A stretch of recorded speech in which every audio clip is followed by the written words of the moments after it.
You're tuning in to the Careering with Cameron podcast, your safe place for asking all the dumb questions about finding a job. Hi, thanks for joining us on Careering with Cameron. Today's episode is covering hunting for jobs while home for the holidays. You know what we're talking about. It's that search for an internship that you're not going to start until the next time you're home, ideally, which will be in the summer. The problem is, those positions are filled now. And so the hurry up is on you to make sure you have a resume, LinkedIn, and frankly, you're already doing outreach before you even get home for the holidays to make sure that you have interviews lined up where you can consider some opportunities, and also you have interviews lined up so you can figure out what is this going to look like. Now, here's a few things. If you listen to other episodes that I've recorded in previous sessions, so there's 6 previous episodes that you can go through, some of the things we covered are the fact that I was not intended to initially be a coach or a headhunter or an outplacement coach. I was actually in school to be an accountant. And one of the things that I wish I would have considered earlier was looking at internships to diversify my experiences while in college. So that's my message, which is don't discount internships just because they're not necessarily in your track of what you want to do when you grow up. Believe it or not, there are quite a few people who think they know what they're going to do when they grow up, and that becomes a very different story. So make sure you're considering all options, A. B, you're going to see postings for interns, and you're going to see opportunities to apply to those postings. They're going to be everywhere. They're going to be on LinkedIn. They're going to be on Indeed. They're going to be on Handshake. They'll be on TikTok. They'll be on Instagram. They'll be on Facebook. They will be all over the place because they're targeting you in the places where you spend time, and they're thinking social media-wise, that's where they're going to find you. So they're as aggressive and interested in meeting you as you are in them, and the goal is to figure out how do we connect with them? How do we meet them, right? A few things to keep in mind. As a college student, whether you are graduate level or undergrad, you have something at your disposal that organizations love. 2 things. 1, you have the most current experience of anybody they're going to hire. So you're hearing and learning about things that have not reached the radar typically of organizations quite yet. You're being developed for those roles coming out of school. So utilize that experience, which is relevant in any conversation that you're having with an employer. 2, you have lots and lots of people around you all the time. So organizations want to know you because they know you can also share other folks with them for other positions that they have available. And 3, in a perfect world, they're bringing you in and developing their own internal pipeline, so you're somebody they can consider hiring when you graduate. Those are really the ideal scenarios for organizations having conversations with students. What do you want to keep in mind in this whole process? So, A, every conversation you have, believe it or not, while you're getting comfortable with the social aspect of networking, meeting people you don't know, meeting people with gray beards, and also meeting people who are, really established in their career. They want to know you. They want to talk to you. They're quite interested in messages that they receive that are not necessarily, "Hi, my name is Kevin. I'm looking for an internship in human resources. Can you review my resume and let me know if you have anything?" No, boring, vanilla, blah, no thanks. I don't want any part of that. What I want is, "Kevin, I noticed your organization, and it's an organization I'm quite interested in. I would love to hear more about Talent Connect, and I'm interested in hearing more about how you got to the point you're at in terms of forming, leading, and driving Talent Connect going forward." Those are things I will talk to you about all day. That's probably why I have a podcast. I can't shut up. So, here's the thing. If you go at somebody who's executive level, or even somebody who's in a leadership capacity, and you want to hear how they got to where they are, what is their story, they will form a connection with you. You will be able to take that connection and probably convert it to, if not a position with that employer, but certainly a position with one of their peers in other organizations. That is networking at the base bottom line. The secret to that whole thing is finding people that are in a space you're interested in. And frankly, it should be somebody you're interested in where you're not necessarily faking it, right? There's going to be conversations where you're faking interest, but there's also going to be conversations where this is a really cool company. I didn't realize that they could fire lasers around the earth. Like, you guys are doing it. That's great. I want to learn more about this. That's what we're looking for to start that process. That, unfortunately, hopefully you're hearing this very soon before you're heading home needs to happen before you're home, because you need to have meetings set up with people while you're home so they can make decisions on hiring. Those decisions will be finished more than likely by January timeframe. They're going to know who's coming in. So while you're doing your homework there, keep in mind that the outreach needs to start to happen. And it's not going to be the most comfortable thing in the world to get started. And that's okay. We do things that are uncomfortable every day. That's how we learn, right? Going to school was not uncomfortable when you started. The bottom line is reach out to folks. Who can you reach out to? You can certainly reach out to organizations and directly to executives in those organizations to learn more about them. You can certainly reach out to me and see if I can help make some recommendations for you. I'm happy to do that. We could set up some coaching for that as well. We could do a group session. So we will be doing group sessions in the winter, so in December timeframe with students. And you can certainly sign up for one of those sessions. But also reaching out to friends whose parents may have jobs you've always been like, what exactly do they do? Because there's like a barter thing that also goes on here, which is I hire somebody's kid. They may also then turn around and say, oh, you know what? I have an opportunity open. Do they know somebody else, or does your kid know somebody else? Which happens more often than not. So making sure that you have considered the fact that your friends have parents who you have known for a long time. They have probably known you. They have probably seen the good and the bad, hopefully more good than bad, and they might be an option to help you get hired. Okay? They're probably going to be pretty impressed that you're taking charge of your career. The next piece is, and I know this is terrifying, your parents. Asking your parents who they may know that's in a specific field. Now, your parents may actually be more uncomfortable with this than you are because they don't want to put a friend in a position where they're hiring their kid. Fine, but get some information on the organizations that they work for and what they do, because you may be able to have a conversation with them around what do they do, what do they like about it, helping you to kind of formulate not only what's my internship, but also what is my final product going to look like when I graduate in terms of what I'm going to target for a job. There's going to be situations where you didn't realize that could be a job. So those are situations that you want to learn more about now. Next piece. You're now reaching out, you're connecting to people, you're connecting to parents of friends, you're connecting to friends, you're connecting to maybe teams you were on that are older and established in their careers or starting their careers. They're going to have options. They're going to have ideas as well to be able to help you. Certainly, career services is another one. Reaching out to alumni of your school, and that can be high school or college/university. Both will work, especially if they're alumni. The alumni connection is very powerful no matter where you went. The hometown connection is powerful no matter where you grew up. So making sure that you're also utilizing those. So you have quite a few buckets where you can search for people available to help you. It's about saying, I'm Kevin, I'm looking for an opportunity in human resources, and I'm really hoping to have a conversation with you to see if you can recommend any opportunities that either might be within your organization or possibly within organizations you're aware of. That would be a great place to get some experience. That's all you really need to do. Typically, you can do that through email. If you do it in person, fantastic. Like if you happen to be someplace, a holiday party, whatever it may be, where you run into that person and you can do it in person, that's fantastic. Typically, people who are brand new at networking, that's a more challenging experience. But if you can get that nailed early, you are way ahead of the curve. And frankly, I've not met a single person yet that doesn't pack a lunch and get dressed for work in various capacities that doesn't do it the same way.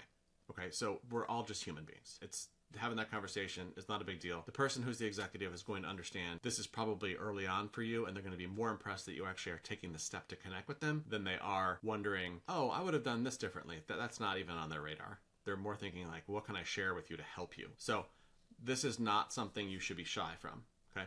How do we find these opportunities? A, we need a resume. We need a LinkedIn. Okay, so we need our LinkedIn to be updated. We need a nice headshot on LinkedIn. Do you need to pay somebody for a headshot?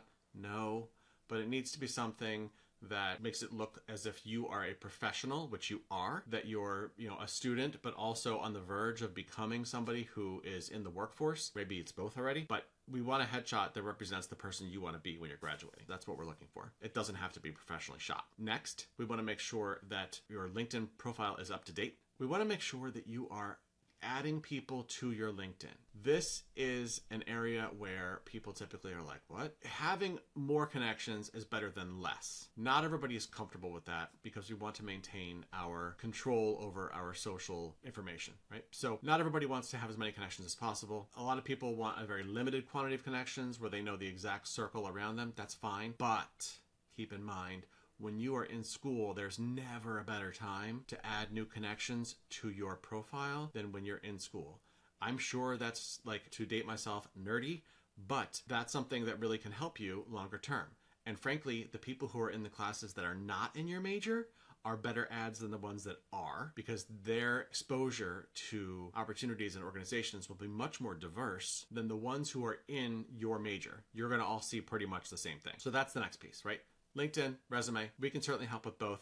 If not, there are plenty of online programs that can help, but definitely have some eyes on both of those things to make sure they're accurate and make sure that they're interesting and easy to read. Headshots required. Have to have that. If you only have 2 connections on LinkedIn, that's a problem as well. We need to have some connections so that it appears as though you are not a bot. That is something that happens quite a bit. People start off with a LinkedIn profile, don't have many connections, and suddenly they don't understand why nobody's responding to them, and it's because they think they're not a real profile. So that's the next piece. Also, on this topic, very, very important, not all schools and universities will keep your school or university email intact for eternity. So that means you should have your own personal email that you can maintain forever associated with your LinkedIn.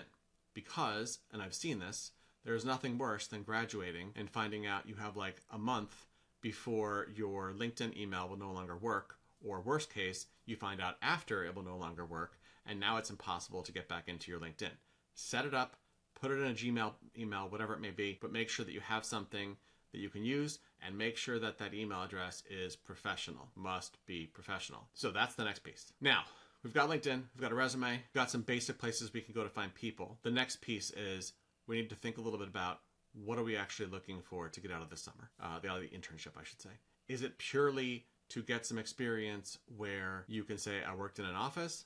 Might be. Is it something where you're looking for some lab experience? Might be. It would be good to hone that down to understand what we're looking for, because your elevator, which by the way, you can get the elevator tool on the Talent Connect website, but go to the site, pull down the elevator resource so that you're able to build your own elevator and be able to really think through, like, what are you saying to people when you meet them and they say, what are you looking to do? It can't be that you're looking to come home and hang out for a little bit because you're stressed from college. Like, I'm sure you are, but make sure that you have a message that's succinct, so that when they walk away from you, it's memorable. Telling people generic things is not memorable. They need something specific. If you said, a car drove by the house, I would say, okay, there's not a lot of data there for me to really remember. It may be a fact I have no recall of tomorrow. But if you say there was a red car that drove by really fast and they were yelling something out the window and they threw trash, right?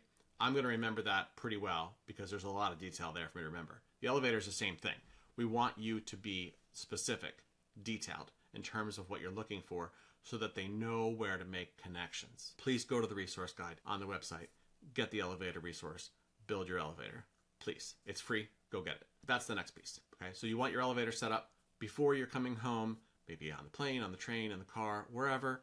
Rehearse it. I always recommend, if you have a pet, they're a fantastic audience. You're probably not going to want to rehearse it necessarily to family members right out of the gate because they're going to have questions and things to add and all that good stuff.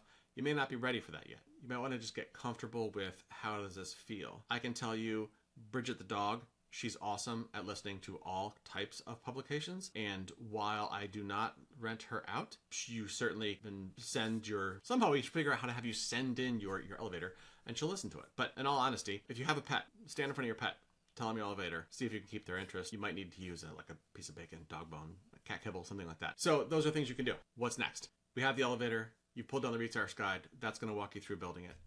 The next piece is you're now going out to sending your resume, sending messages on LinkedIn. This is a pretty fast moving version of this process, but we want to make sure that you are scheduling time, ideally, to talk to these folks. So asking them what their timeline looks like, because if their timeline is an interview process that starts the day after you leave, it would be good if you let them know that, because maybe they can open up the process a day earlier to have you come in so that you can actually meet them, right? Get an idea of what their process is. Beyond there, I know a lot of people who the compensation piece comes into play.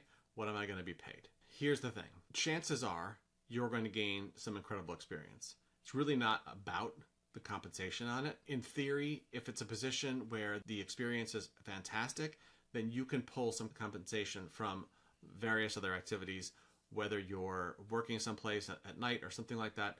that can kind of help with the financial burden, but the experience is going to separate you. And frankly, it's something that you're looking for when you're graduating, to be able to say, like, yes, I know how to go to work and I've done it successfully. So those are all good things, right? Don't let the compensation come into play too early in your process. Can we negotiate that a little bit? But we want to make sure that you're going in with the right intention, which is to get really good experience. Last topic on this subject. You are also interviewing for a position. That means that going forward, ideally, you will be interviewed for this role. Chances are it will not be you sent the resume and they hire you.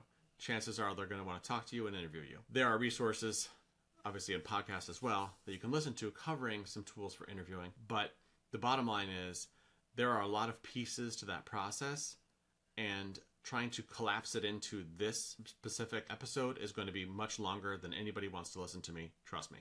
So the name of the game here is this. When you are going through the interview process, you want to make sure that you are also interviewing them. Yes, the experience is really important to get.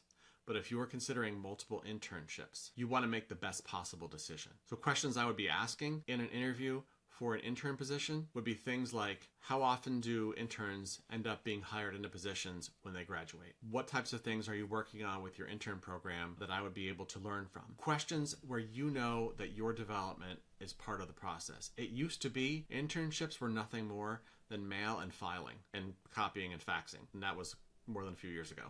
But today, we've gotten much smarter about internships, and we want you to be developing while you're with us and, frankly, want to come back.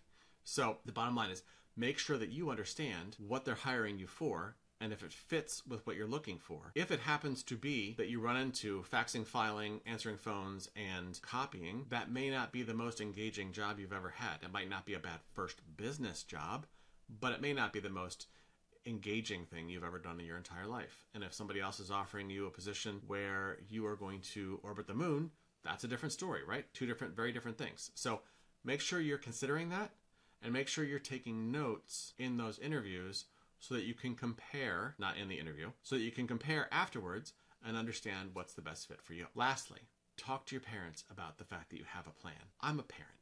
We love plans. We love hearing that our kids have plans.